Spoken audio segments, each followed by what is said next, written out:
Hello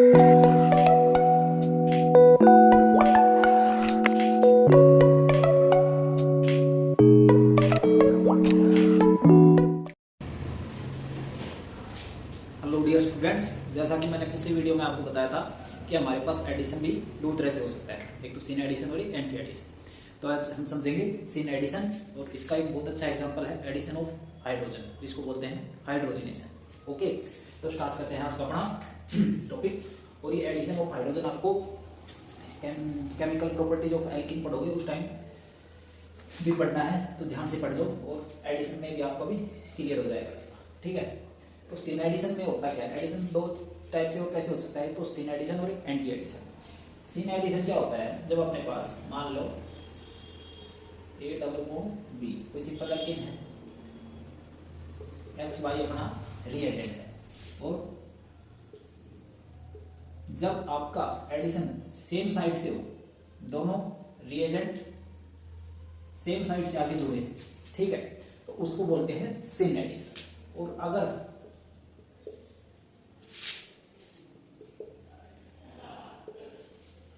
different opposite side से जुड़े हैं, एक्स इधर से जुड़ गया और वाई इधर से जुड़ गया, देखो ये चीजें क्या होती हैं, ये स्टीरियो आइसोमेरिज्म को इफेक्ट करती हैं। स्टीरियो आइसोमेरिज्म क्या होता है? स्पेशियल के अंदर same molecular formula but different spatial structure, ठीक है, कि स्पेस में एटम्स की पोजीशन अलग होती है बट मॉलिक्यूलर फॉर्मूला तो सेम रहता है। तो उन चीज को इफेक्ट करता है ये सीन एडिशन और एंटी एडिशन आपका। तो देखो सीन एडिशन क्या होता है? जब दोनों सेम रिएजेंट आपके एक साइड से जुड़ रहे हैं या डिफरेंट अपोजिट साइड से जुड़ रहे हैं, तो वो कौन सा होता है? Anti addition. ओके, तो आज हम पढ़ेंगे सीन एडिशन, और इसका बहुत अच्छा एग्जांपल आपका एडिशन ऑफ हाइड्रोजन। और एल्किन्स में हाइड्रोजन जुड़ने को क्या बोलते हो आप? हाइड्रोजनेशन, ठीक है।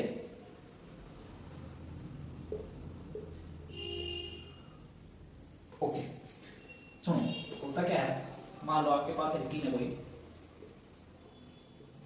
Double bond CH2 plus H2, और सीन एडिशन में क्या होगा? दोनों सेम साइड से जुड़ेंगे, CH2 double bond, sorry bond तो खुल जाएगा और हाइड्रोजन ऐड हो जाएंगे, CH2 दोनों सेम साइड से, ठीक है। अब यहां पे हम इसके लिए एक कैटालिस्ट लेते हैं।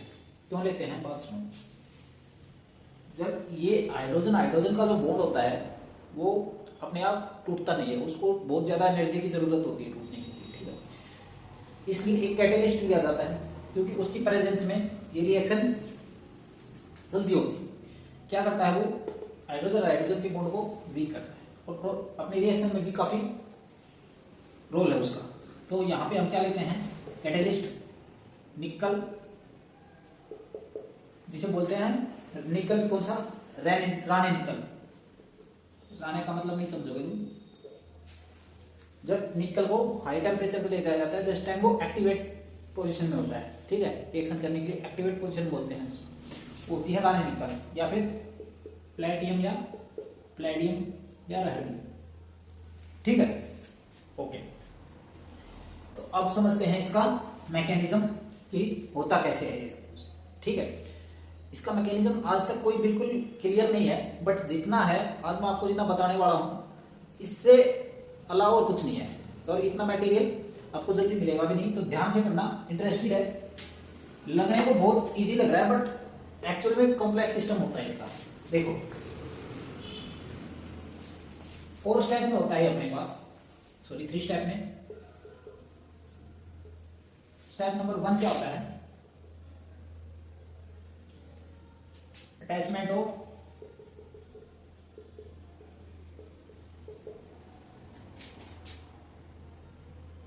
Hydrogen and alkene to catalytic surface. जो हमने कैटालिस्ट लिया है उसकी सरफेस पे अटैच होते हैं ये दोनों, समझो। ये वाली चीज रब कर दूं मैं, याद रखना कि हाइड्रोजनेशन पढ़ रहे हैं, एडिशन ऑफ हाइड्रोजन, ठीक है। कौन सा एडिशन है? सीन एडिशन, मतलब CH2 double bond CH2 plus H2 और कैटेलिस्ट हमने ले लिया मान लो प्लेडियम। ठीक है, अब होता क्या है, वही CH2 और हाइड्रोजन और हाइड्रोजन। ठीक है, तो स्टेप 1 में क्या होगा, hydrogen and alkene to the catalytic surface. जो आपने ये कैटेलिस्ट लिया है इसकी सरफेस के ऊपर अटैच हो जाएंगे जैसे समझो। और ये पूरा मैकेनिज्म आपको डायग्राम से ही समझने वाला है, ऐसे समझ में नहीं आएगा। मान लो आपके पास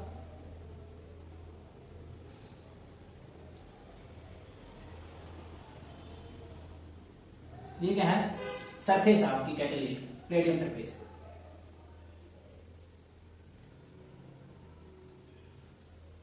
अब होगा क्या, जो ये आपका ये बड़ा एल्कीन है, ये जब इसके कांटेक्ट में आएगा, और ये किस फॉर्म में दिया जाता है आपके पास, कैटेलिस्ट पाउडर फॉर्म में दिया जाता है। ओके, जब ये इसके नजदीक आएगा तो जो ये इसका इलेक्ट्रॉनिक क्लाउड है पाई बॉन्ड का, पाई बॉन्ड क्या होता है, इलेक्ट्रॉनिक क्लाउड ही होता है, यूजुअली बॉन्डेड इलेक्ट्रॉन्स होते हैं ना। तो ये क्या करेगा, इसके साथ एक मेटेलिक बॉन्ड बना लेगा। अब मेटेलिक बॉन्ड बताऊं मैं आपको, तो होता है इलेक्ट्रोस्टैटिक फोर्स होता है, जो ये इलेक्ट्रॉन्स और मेटल के पास होते हैं पॉजिटिव आयंस, उनके बीच में एक फोर्स से बॉन्ड बनता है, वीक बॉन्ड होता है। कोई शेयरिंग या इलेक्ट्रॉन का ट्रांसफर नहीं होता। क्या होता है, इलेक्ट्रोस्टैटिक फोर्स वाला बॉन्ड होता है, वो वीक बॉन्ड होता है। मतलब जब ये इसके टच में आते हैं तो ये इलेक्ट्रॉनिक क्लाउड होता है इसका, ये थोड़ा सा इधर हो जाता है, इसके अटैच में इलेक्ट्रोस्टैटिक फोर्स से बॉन्ड बनता है, और इसका जो ये पाई बॉन्ड है ये डिस्ट्रॉय हो जाता है। ये तो सिग्मा बॉन्ड है आपका, ऐसे कैसे रहेगा। और ये जो पाई बॉन्ड, जो लूजली बॉन्डेड इलेक्ट्रॉन्स हैं आपके, और इसके बीच में एक मेटेलिक बॉन्ड बनेगा, वीक बॉन्ड होता है, ठीक है, और आपका ये पाई इलेक्ट्रॉन डिस्ट्रॉय हो जाता है। यहां पे कोई इलेक्ट्रॉन की शेयरिंग वगैरह नहीं हो रही, इसको एडजॉर्प्शन भी बोल देते हैं। ठीक है, कि भाई एडजॉर्ब हो गया इसकी सरफेस पे। ओके, फ्री वैलेंसीज है ये। आप सिंपल ऐसे समझो, मेटेलिक बॉन्ड से इसके साथ जुड़ गए, और कोई इलेक्ट्रॉन की शेयरिंग बॉन्ड या ट्रांसफर नहीं है, सिर्फ इलेक्ट्रोस्टैटिक फोर्स वाले बॉन्ड हैं, इनके इलेक्ट्रॉन्स इनके पास ही हैं। बस ये जो इन्होंने पाई बॉन्ड बना रखा था एक तरीके से, वो डिस्ट्रॉय हो गया, क्योंकि इलेक्ट्रॉन्स और इनके बीच खिंचाव हो गया। ठीक है, अट्रैक्शन। और क्या होता है, जो ये आपके पास हाइड्रोजन होता है, हाइड्रोजन के बीच में क्या होता है, सिग्मा बॉन्ड।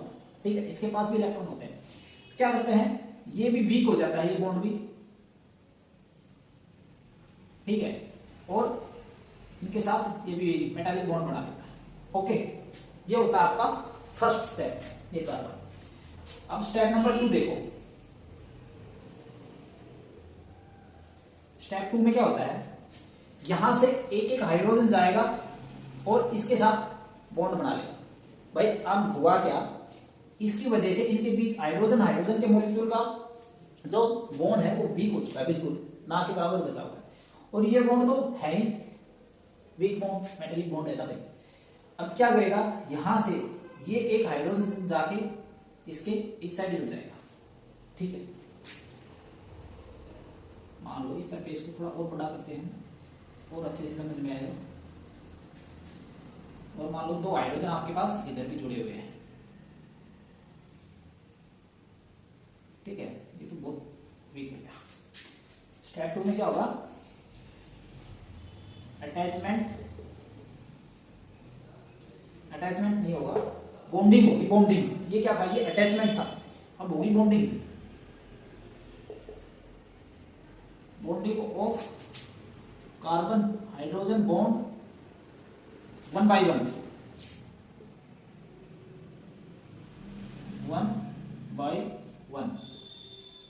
1 का मतलब क्या है कि यहां से पहले एक हाइड्रोजन इसके साथ बॉन्ड बनाएगा।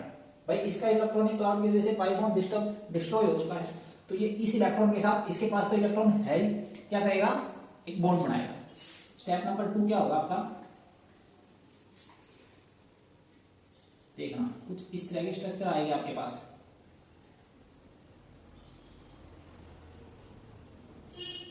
ठीक है, ये तो यहां से इसके साथ अटैच रहेगा ये बड़ा कार्बन। ठीक है, और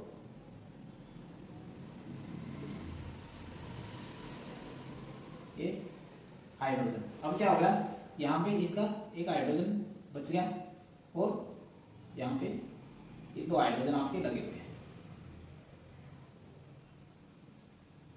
ठीक है।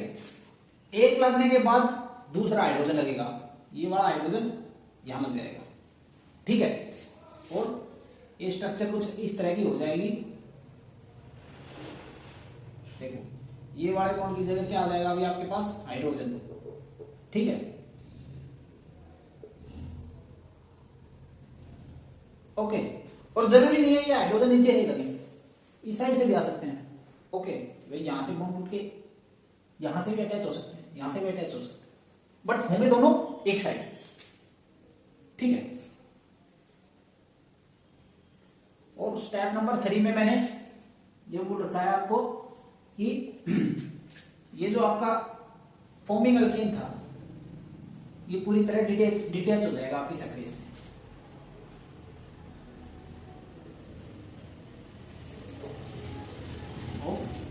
एल्केन, एल्कीन से एल्केन बन गया, अब इसका क्या हो गया है, डिटैचमेंट, इस सरफेस से दूर चला गया। ओके, ये होता है अपने पास हाइड्रोजन का हाइड्रोजनेशन, एडिशन ऑफ हाइड्रोजन, इस तरह से। और होता है सेन एडिशन कि दोनों हाइड्रोजन एक ही साइड से जुड़ते हैं। इसका कोई मैकेनिज्म आज तक बिल्कुल 100% क्लियर नहीं है, ठीक है। इसीलिए अगर मैं आपको, हम एक चीज पढ़ते हैं हर मैकेनिज्म में, क्या, आरडीएस, रेट डिटरमाइनिंग स्टेप। तो इसका मैकेनिज्म क्लियर होने की वजह से किसी को इसका आरडीएस भी क्लियर नहीं है, रेट डिटरमाइनिंग स्टेप कौन सा है। कोई बोलता है कि इसका रेट डिटरमाइनिंग स्टेप, इसकी रेट क्या होती है, directly proportional to surface area of catalyst, surface area of catalyst. Okay, but ऐसा कोई 100% श्योर नहीं है अब तक, ठीक है। और इसी वजह से इसकी आरडीएस के ऊपर आपके कोई क्वेश्चंस बनते भी नहीं है। अब नेक्स्ट पॉइंट पे आओ, स्टीरियो केमिस्ट्री, ठीक है।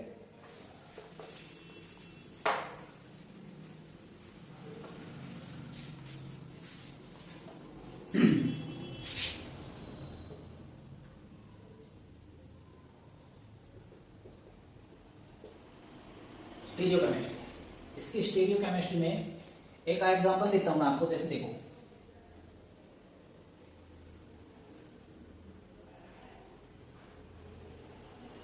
पहले तो उसी में समझाओ, एल्कीन में।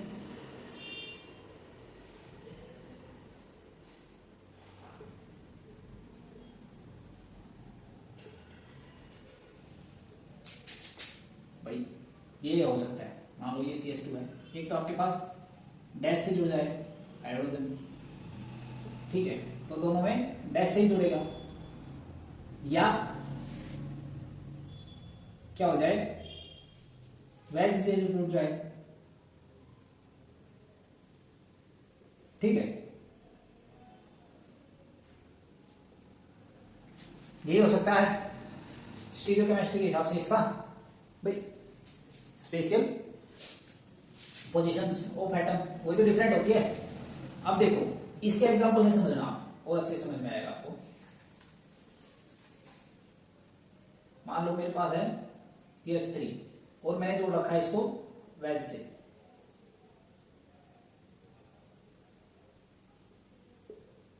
वेज का मतलब क्या होता है, आपकी तरफ आता है, आपकी तरफ इसकी डायरेक्शन, ठीक है। ओके, और हाँ, उसके बाद यहां पे था आपका डबल बॉन्ड, मैंने इसमें हाइड्रोजन का एडिशन किया in the presence of platinum, ठीक है। तो प्रोडक्ट क्या बनेगा आपके पास,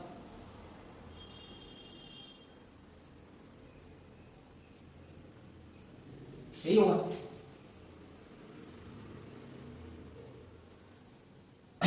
CH3 और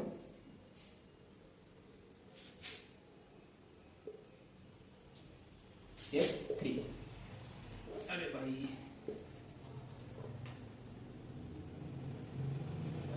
CH3, अब ये बॉन्ड खुलेगा आपका, तो हाइड्रोजन का एडिशन तो यहीं पे होगा। एडिशन में क्या होता है, हमेशा अनसैचुरेटेड साइड पे ही अनसैचुरेटेड साइट पे ही क्या होता है, एडिशन।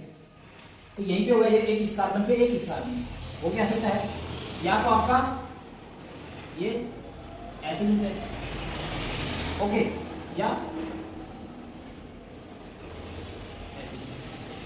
अब क्या ये बताओ मेरे को, ये वेज से जुड़ सकता है हाइड्रोजन? नहीं जुड़ सकता यहाँ पे वेज से। ये कहीं एक और ऐसा ही कंपाउंड बना दो और उसमें हाइड्रोजन को आप वेज से जोड़ दो, यहाँ पे नहीं हो सकता। क्यों? क्योंकि ऑलरेडी वेज से ये जुड़ा हुआ है। ठीक है भाई, ये कायरल कार्बन है, कायरल। स्टीरियो केमिस्ट्री का जिक्र आते ही पहले ये देखा करो कायरल कार्बन कहाँ पे है यहाँ। ठीक है, दूसरा ये कायरल कार्बन है इसमें, तो ये अगर वेज से जुड़ा हुआ है, ये डैश से जुड़ा हुआ है, तो क्या इसमें आप चेंजमेंट कर सकते हो इसको वेज से? नहीं यार, क्वेश्चन नहीं दे रहा है इसको वेज से जोड़ के, इसको छेड़ नहीं सकते। तो एक दूसरी चीज बताओ अभी। ठीक है, कायरल सेंटर है, कायरल सेंटर है, क्या देखोगे? ऑप्टिकली एक्टिव है या इनएक्टिव है? तो ऑप्टिकली एक्टिव या इनएक्टिव के लिए क्या देखना पड़ता है? एक कायरल सेंटर होगा तो हमेशा ऑप्टिकली एक्टिव होगा, हमेशा। अब यहाँ पे है दो कायरल सेंटर, तो देखनी पड़ेगी प्लेन ऑफ सिमेट्री। कोई सिमेट्री तो नहीं है इसमें। देखो यहाँ पे ये वाला प्लेन ऑफ सिमेट्री है, तो ऐसे कंपाउंड को हम क्या बोलते हैं? Meso compound. भाई ध्यान दे लो, इन्हीं चीज इसी पे बनेंगे क्वेश्चन हाइड्रोजनेशन की से। कौन से है? मीजो कंपाउंड की जिनमें कायरल कार्बन प्रेजेंट है, ऑप्टिकली एक्टिव होना चाहते हैं, बट प्लेन ऑफ सिमेट्री की वजह से ऑप्टिकली क्या है? इनएक्टिव। ठीक है, ऐसे कंपाउंड्स को क्या बोलते हैं? Meso compound. क्या हमेशा हाइड्रोजन के एडिशन से मीजो कंपाउंड ही बनेंगे? नहीं, कोई जरूरी नहीं है। एक क्वेश्चन और देखो,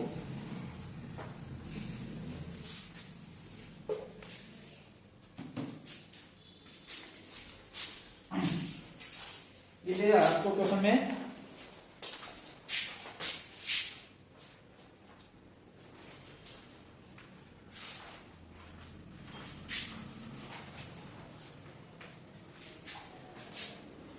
क्वेश्चन दे रहा आपको ये वाला।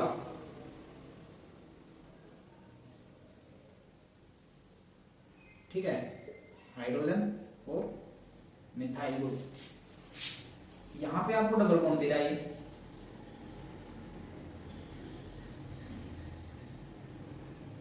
Plus H2 in the presence of Palladium. Catalyst है। चलो करो इस क्वेश्चन को, करके बताओ मेरे को। अच्छा क्वेश्चन है, ऑप्शन भी दो इसके, ऑप्शन लिख लो। ये पूछ रहा है इसका प्रोडक्ट क्या होगा। ठीक है, ए रेशमिक पिक्चर,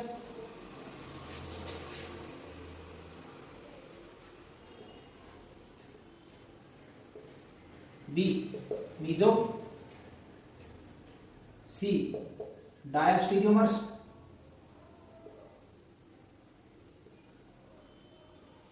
और डी नन। डी बोल रहा है कोई रिएक्शन ही नहीं होगी। ठीक है, तो डी तो होगा नहीं, रिएक्शन तो होगी। अपने पास एल्कीन भी है और प्लेडियम भी है, हाइड्रोजन है, तो करके दिखाओ इसको। 1 2 3 4 5। चलो देखो, वीडियो पॉज करो और करो। होगा क्या इस रिएक्शन में आपके पास? क्या मैं ये ऑप्शन रब कर दूं? देख ली सबने? ओके,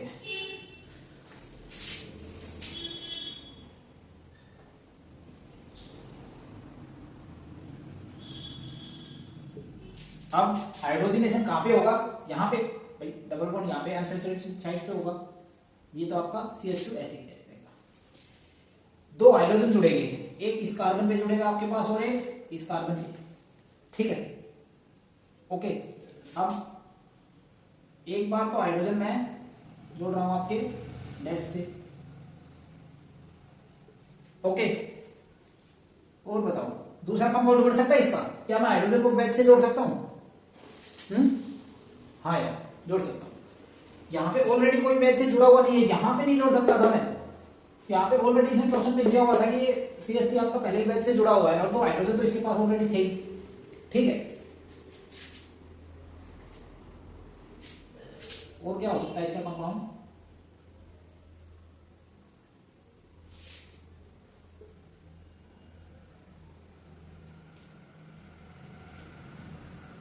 और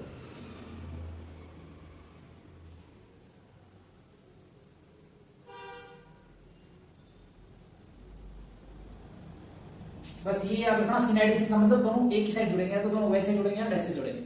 ठीक है, अब क्या लिखूं इसका? क्या रेशमिक मिक्सचर है भाई? कायरल कार्बन तो ये रहा।